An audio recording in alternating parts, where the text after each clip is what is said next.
Boston. Actually, Boston can be quite beautiful, Sheriff.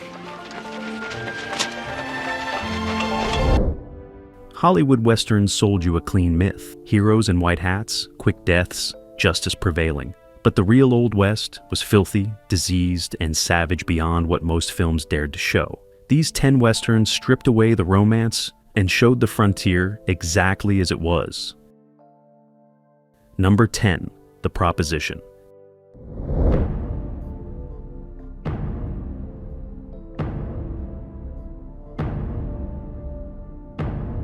John Hillcoat directed The Proposition in 2005. And it might be the most uncompromising Western ever made. Except, it's not set in the American West. It's set in the Australian outback in the 1880s, which makes it even more brutal because Australian colonial violence operated without even the pretense of frontier justice that American Westerns sometimes claimed. Guy Pearce plays Charlie Burns, a bushranger whose brother has murdered a family. Ray Winstone plays Captain Stanley, a British officer who gives Charlie an impossible choice. He has 9 days to find and kill his older brother Arthur, a psychotic outlaw hiding in the hills. If Charlie succeeds, his younger brother will be spared from hanging. If he refuses, both younger brothers hang. What makes The Proposition so brutal is how it depicts violence as casual and constant. Men are whipped until their backs are shredded meat. Flies swarm over everything. The heat is oppressive and inescapable. Indigenous Australians are hunted like animals. There's no romance here, no noble struggle, just survival in a landscape that wants everything dead. Nick Cave wrote the screenplay and the score, and both reflect his interest in violence as America's and Australia's original sin. The film doesn't glorify outlaws or lawmen. Everyone is compromised. Captain Stanley thinks he's civilizing the outback, but he's just importing British brutality to a place that already had its own. The film cost 15 million Australian dollars and barely made back 7 million worldwide. It was too dark, too uncompromising, too willing to show colonial violence without flinching. Critics praised it, but audiences stayed away. Nobody wanted to watch a Western where every character is morally bankrupt and the landscape itself is hostile. Danny Huston plays Arthur Burns, and his performance is terrifying.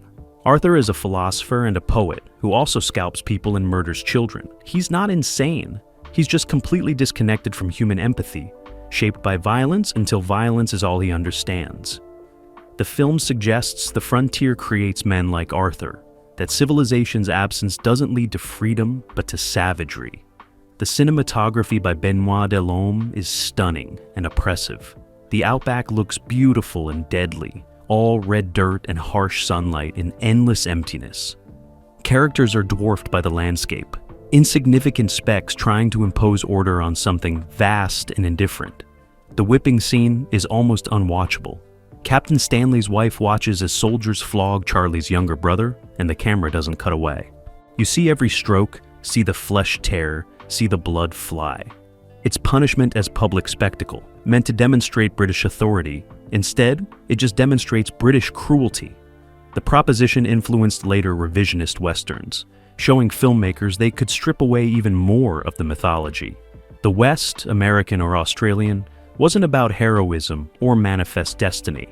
It was about violence begetting violence until everyone involved was either dead or broken. That's the truth most westerns still won't tell. Number 9, Hostiles.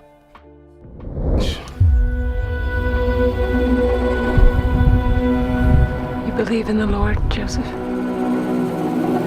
Scott Cooper directed Hostiles in 2017, and it's one of the few westerns that honestly depicts what the Indian Wars actually looked like. Christian Bale plays Captain Joseph Blocker, a cavalry officer in 1892, ordered to escort a dying Cheyenne chief and his family from New Mexico to Montana. Blocker has spent his career killing Native Americans, and the idea of protecting them enrages him. The film opens with a Comanche raid on a settler family that's genuinely horrifying. Rosamund Pike plays the mother who watches her husband and children murdered in front of her. The violence is quick and brutal, and happens in broad daylight with no dramatic music. It's just people being killed, and Pike's screaming feels real enough that it's hard to watch. What makes Hostiles brutal is its refusal to simplify the violence. The Comanche raiders are brutal. The cavalry soldiers are brutal. Blocker has participated in massacres of Native American villages. The Cheyenne chief he's escorting, played by Wes Studi, has killed plenty of white soldiers and settlers. Nobody has clean hands, and the film doesn't try to assign clear moral positions.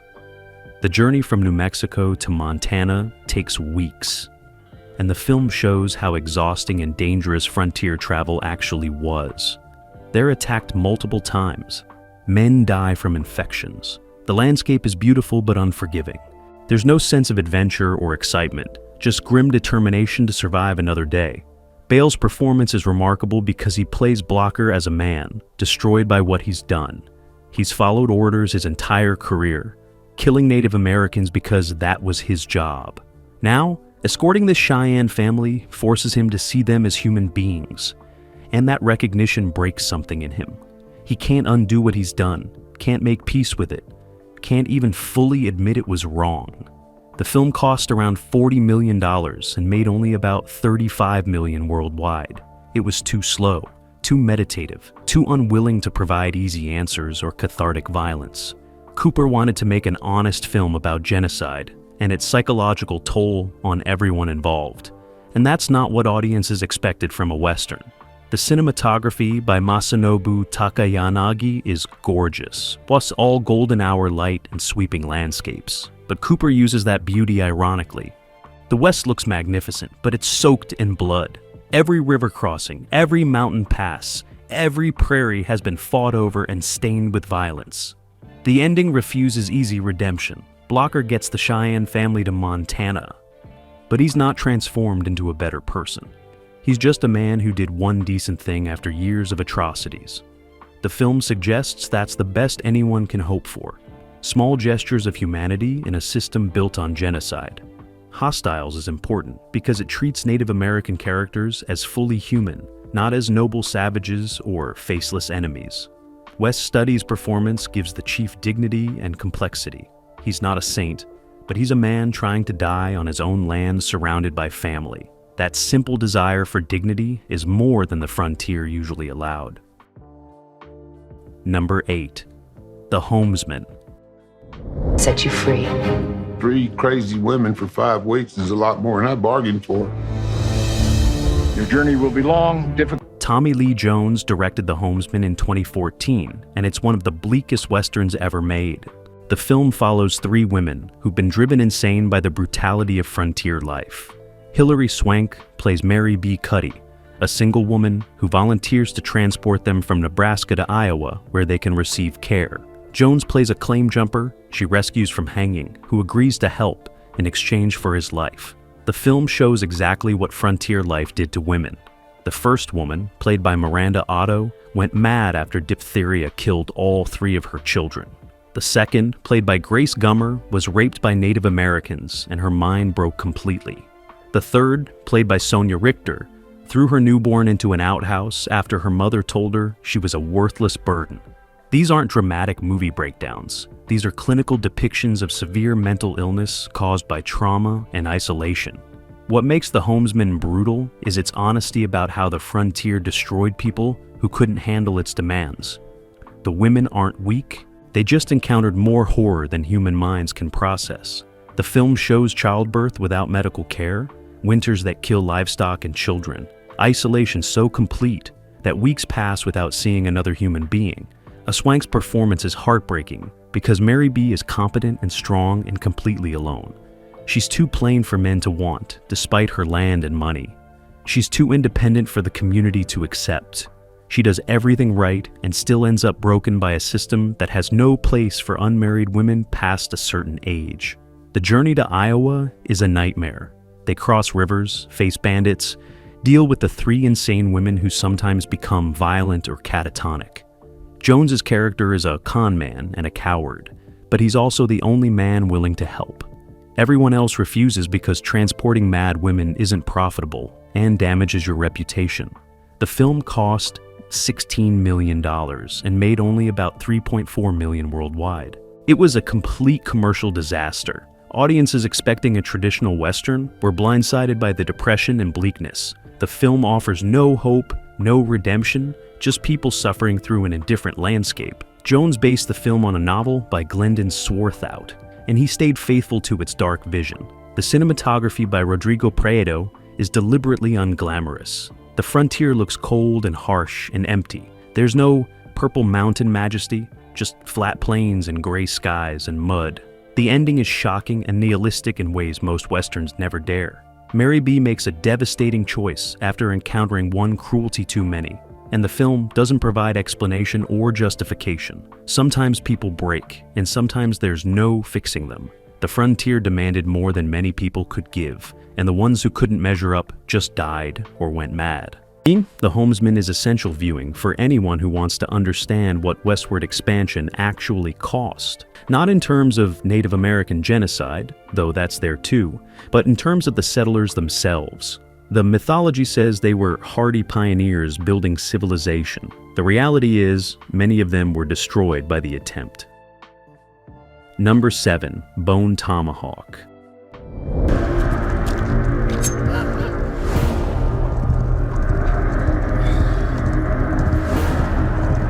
S. Craig Zahler wrote and directed Bone Tomahawk in 2015, and it's the most viscerally disturbing Western ever made. The film starts as a relatively straightforward rescue mission. A small group of men from a frontier town ride out to rescue 3 people kidnapped by a tribe of cave-dwelling cannibals. Then it becomes a horror film that makes most horror films look tame. Kurt Russell plays Sheriff Franklin Hunt, leading a rescue party that includes Richard Jenkins as an old deputy, Matthew Fox as a gentleman gunslinger, and Patrick Wilson as a man with a broken leg desperate to save his wife. The journey to the caves takes days, and Zahler uses that time to develop characters so you care about them before the horror starts. What makes Bone Tomahawk brutal is the troglodytes themselves. They're not a real Native American tribe. Zahler created them as a fictional group that other tribes fear and avoid, cannibals who've devolved into something barely human. They don't speak, they communicate through bone whistles and shrieks, and when they kill people, they do it in ways that are genuinely traumatic to watch. The death scene that everyone talks about happens in the caves. One of the characters is killed in a manner so graphic and realistic that multiple people walked out of festival screenings. Zahler doesn't cut away. He shows the entire process in one continuous take, and it's one of the most horrifying things ever put on film in a Western.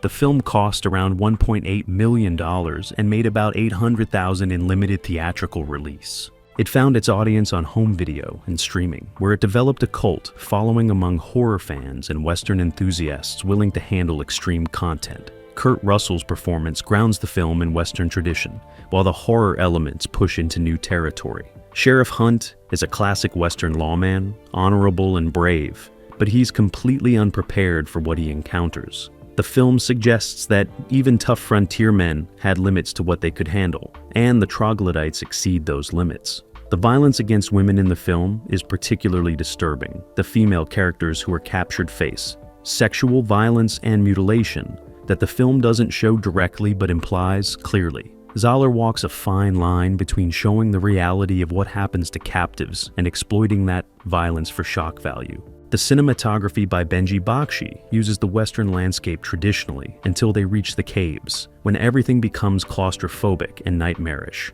The shift from open plains to underground darkness mirrors the shift from Western to horror, and both genres are treated with equal seriousness. Bone Tomahawk is controversial because it mixes genres in ways that make both Western and horror purists uncomfortable. But it's also the only Western that acknowledges there were things in the frontier, real or imagined, that terrified even hardened frontiersmen.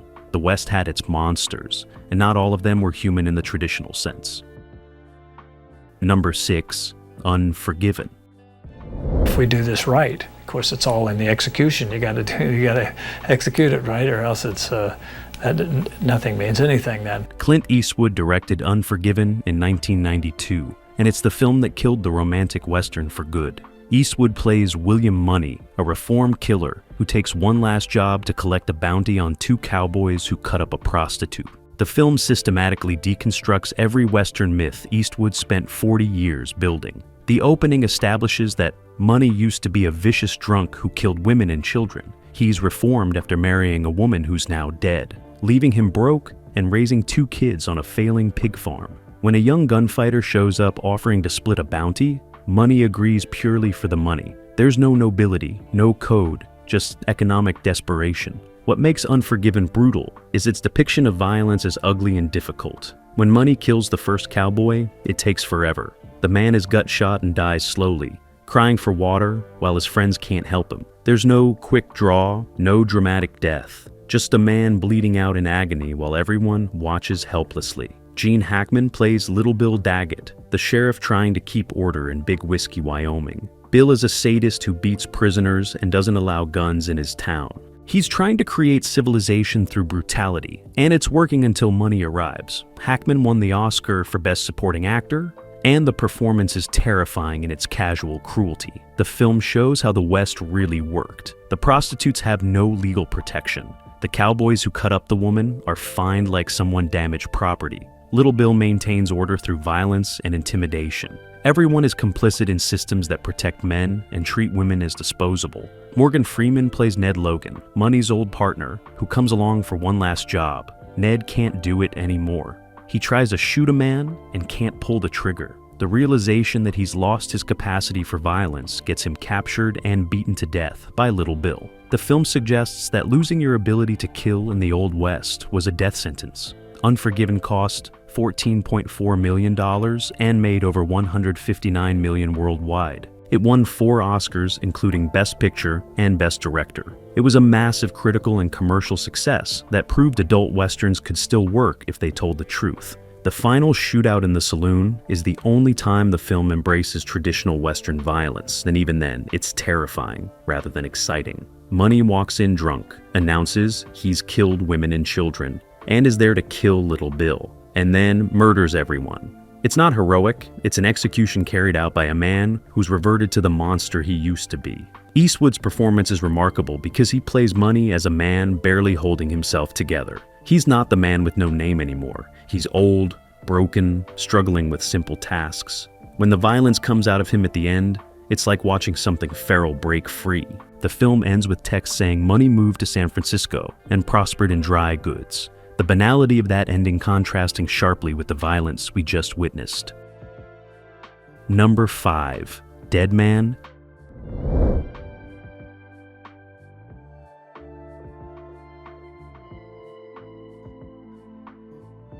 Jim Jarmusch directed Dead Man in 1995, and it's the strangest, most hallucinogenic Western ever made. Johnny Depp plays William Blake, an accountant from Cleveland who travels west for a job that doesn't exist. He accidentally kills a man, gets shot in the chest, and spends the rest of the film slowly dying while fleeing bounty hunters with a Native American outcast named Nobody. What makes Dead Man brutal isn't graphic violence. It's the complete absence of meaning or purpose in frontier life. Blake wanders through a landscape that makes no sense to him. People kill each other for no reason. Towns are filthy and violent. The bullet in his chest is slowly killing him, and there's nothing anyone can do about it. He's already dead, just hasn't stopped moving yet. Jarmusch shot in black and white using real locations across Arizona, Oregon, and Nevada. The frontier looks bleak and apocalyptic, all dead trees and ashen skies. Neil Young improvised the guitar score while watching rough cuts, and the music is as dissonant and unsettling as the images. Nothing provides comfort or familiarity. Gary Farmer plays Nobody, a Native American who was educated in England but rejected by both white society and his own tribe. He believes Blake is the reincarnation of the poet William Blake and guides him toward death like a psychopomp. Their conversations are philosophical and absurd, treating death as an inevitable transition rather than something to fight. The film shows industrialization destroying the frontier. Blake's journey west starts on a train, and the landscape outside gets progressively more desolate and violent. Factories belch smoke. Buffalo bones are piled in mountains. The West is already dead by the time Blake arrives, turned into resources to feed Eastern factories.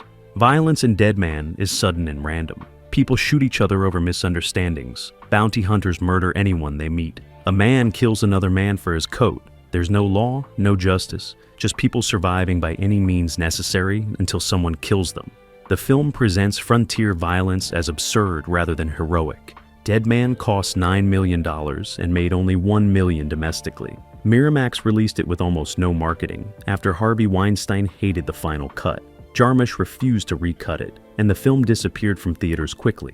It found its audience later through home video and repertory screenings. The cast includes Robert Mitchum in his final role as a factory owner who sends killers after Blake. Mitchum is dying of lung cancer during filming, and you can see it. His performance is wheezy and malevolent, a perfect embodiment of industrial capitalism consuming the frontier. The ending shows Blake floating out to sea in a canoe, dying from his wound while nobody watches from shore. It's beautiful and meaningless, which is exactly the point. The West killed Blake for no reason, and his death accomplishes nothing. That's the brutal truth Jarmusch wanted to convey. The frontier wasn't romantic or meaningful, it was just a place where people died. Dead Man influenced countless films that followed, showing Westerns could be experimental and art house, while still engaging with the genre's core themes. The brutality here is existential rather than physical, the recognition that the West was always a place of death and meaninglessness, disguised as opportunity and freedom. Number 4. The Revenant.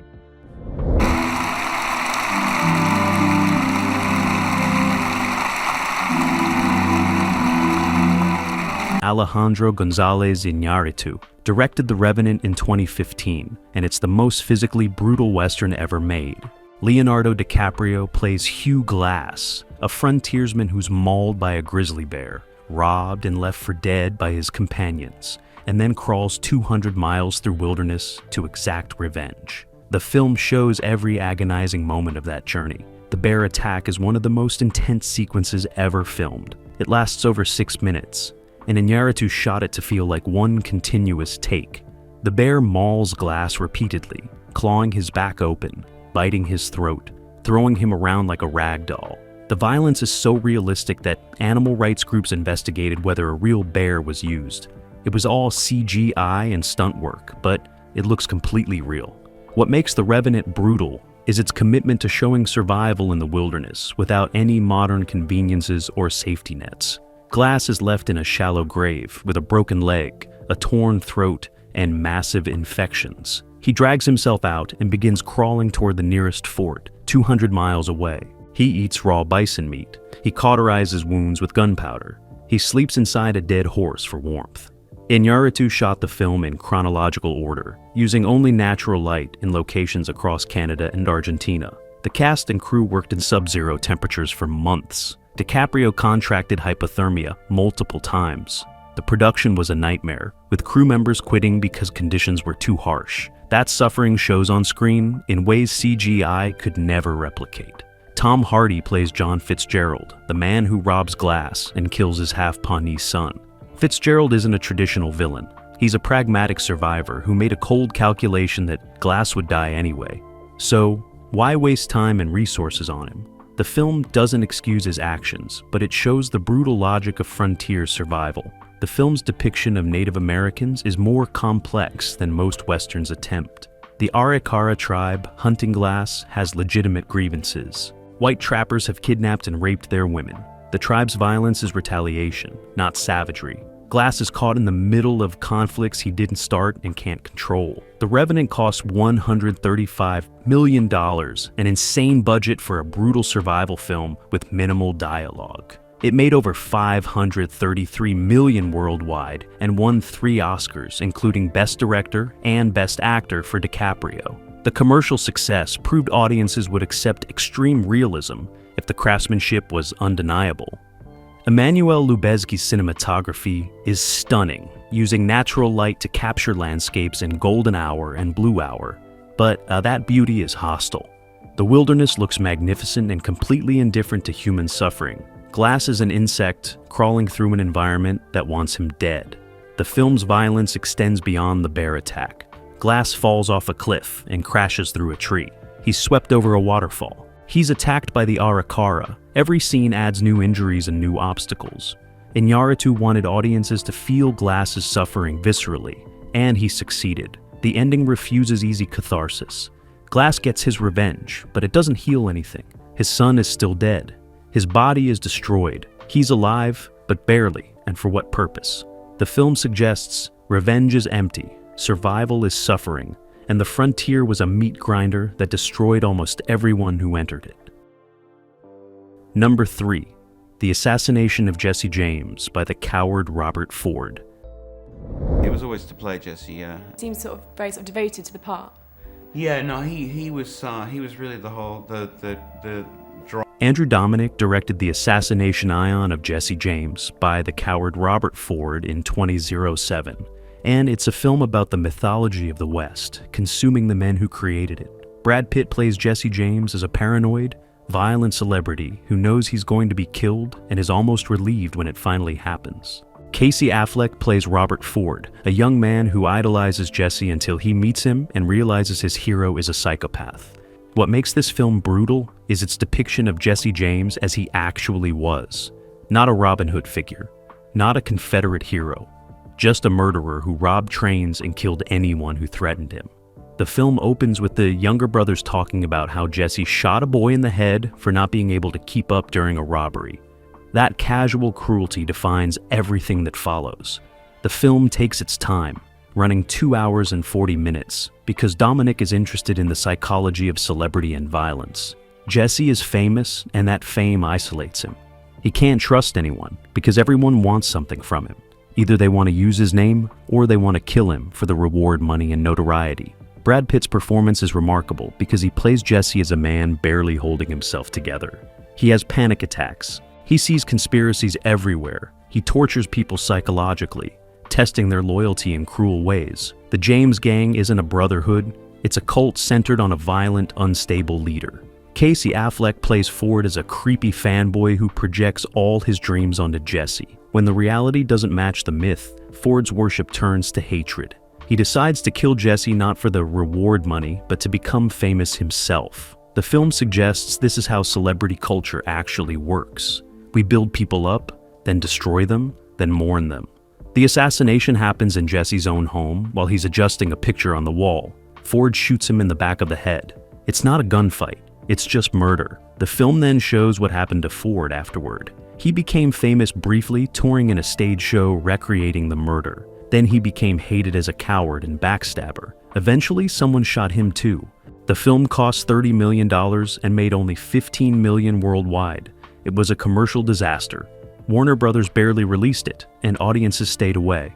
It was too long, too slow, too willing to deconstruct the Jesse James myth without offering anything comforting in its place. Roger Deakins' cinematography is breathtaking, using natural light and diffusion filters to make everything look like period photographs. The frontier looks beautiful but cold, all winter landscapes and empty spaces. The beauty emphasizes how lonely and isolated these men were.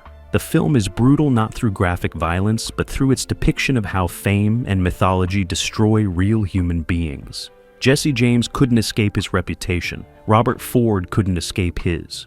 Both men were trapped by narratives written about them that had nothing to do with who they actually were. The voiceover narration, adapted from Ron Hansen's novel, treats the story like a historical document while also commenting on how history becomes legend. The film knows it's contributing to the Jesse James mythology, even as it tries to deconstruct it. That self-awareness makes it more honest than most Westerns about the impossibility of telling true stories about the frontier. Number 2, McCabe and Mrs. Miller. In the history of Hollywood cinema. Okay. It's so badly, there's a level. Robert Altman directed McCabe and Mrs. Miller in 1971, and it completely demolishes every romantic notion about the frontier. Warren Beatty plays John McCabe, a small-time gambler who establishes a brothel in a frontier mining town. Julie Christie plays Mrs. Miller, an opium addict and businesswoman who partners with him to run the operation professionally. What makes this film brutal is its complete lack of heroism or nobility. McCabe isn't brave or particularly smart. He's a mediocre businessman who gets in over his head when a mining company wants to buy him out. He refuses, thinking he can negotiate a better deal. Instead, the company sends killers to murder him. There's no dramatic confrontation or moral victory. He just dies in a snowstorm while the town burns. Altman shot the film in British Columbia during winter, and the weather is a constant oppressive presence. Everything is cold, muddy, and wet. The town of Presbyterian Church is half built, just rough lumber and canvas tents. People track mud everywhere. The saloon is cramped and smoky. There's no glamour, just people trying to survive in brutal conditions. The cinematography by Vilmos Zsigmond uses a technique called flashing, exposing the film to light before processing to create a faded, dreamlike quality. Combined with the Leonard Cohen songs on the soundtrack, the film feels like a memory or a ghost story. The frontier is already dying, already becoming mythology before our eyes. Julie Christie's performance as Mrs. Miller is fascinating because she's a pragmatic businesswoman in a world that pretends women have no agency. She's an addict, she's running prostitutes, and she's smarter than every man in town. But the film doesn't romanticize her. She's as trapped by the frontier's limitations as everyone else. The violence in McCabe is sudden and random. A young cowboy gets shot and killed in the street over a misunderstanding. Nobody cares. They drag his body away and go back to drinking. Later, McCabe kills a man in self-defense, and it's clumsy and frightening. There's no skill or grace, just panicked shooting until someone falls down. The film's climax shows McCabe being hunted through town by 3 professional killers while a fire breaks out. The townspeople are too busy forming a bucket brigade to save the church to help him. McCabe kills the hunters one by one, getting progressively more wounded until he finally collapses and freezes to death in the snow. Meanwhile, Mrs. Miller is in an opium den, completely oblivious. McCabe and Mrs. Miller cost $3.2 million and made back only $8 million domestically. Warner Brothers hated the final cut and barely promoted it. Critics were divided. Pauline Kael loved it. Roger Ebert gave it 2.5 stars. Audiences didn't know what to make of a Western, with no heroes and no happy ending. The film influenced every revisionist Western that followed. It proved you could make a beautiful, poetic Western that was also brutally honest about capitalism, violence, and the exploitation that built the frontier. McCabe dies for nothing. Mrs. Miller survives, but loses everything that mattered. The town continues without them because individuals don't matter, only the systems that grind them up. Altman's use of overlapping dialogue and ensemble casting makes the town feel lived in and real. Characters have conversations that don't advance the plot. People talk over each other. The film rejects traditional narrative structure in favor of immersion in a specific time and place. That realism makes the brutality hit harder because it all feels completely authentic. Number 1. The Wild Bunch.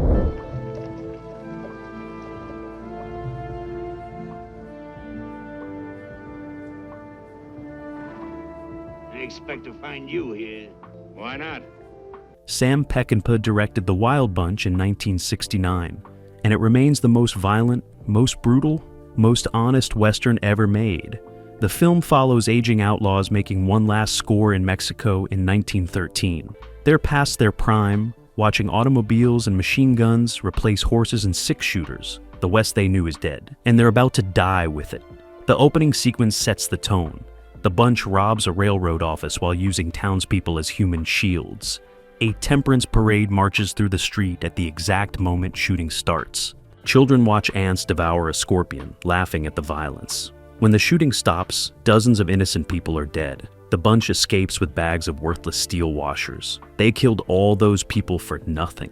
What makes The Wild Bunch brutal is Peckinpah's revolutionary approach to filming violence. He used multiple cameras running at different speeds, then edited the footage together to create balletic, slow-motion death. Blood explodes from bodies. Men are thrown backward by shotgun blasts. The violence is beautiful and horrifying simultaneously, forcing audiences to confront their own fascination with death. The bunch isn't heroic. Pike Bishop, played by William Holden, is a killer who abandoned his partner to save himself. Dutch Engstrom, played by Ernest Borgnine, is loyal, but has no moral compass beyond the group. The Gorch brothers are violent idiots. Angel is the closest to sympathetic, but he's also the most naive, which gets him tortured to death. The film shows the Mexican Revolution with clear eyes. It's not a noble struggle. It's chaos where everyone is killing everyone else and the peasants suffer most. General Mapache, the federal general the bunch sells guns to, is a monster who drags Angel behind a car until he's barely alive,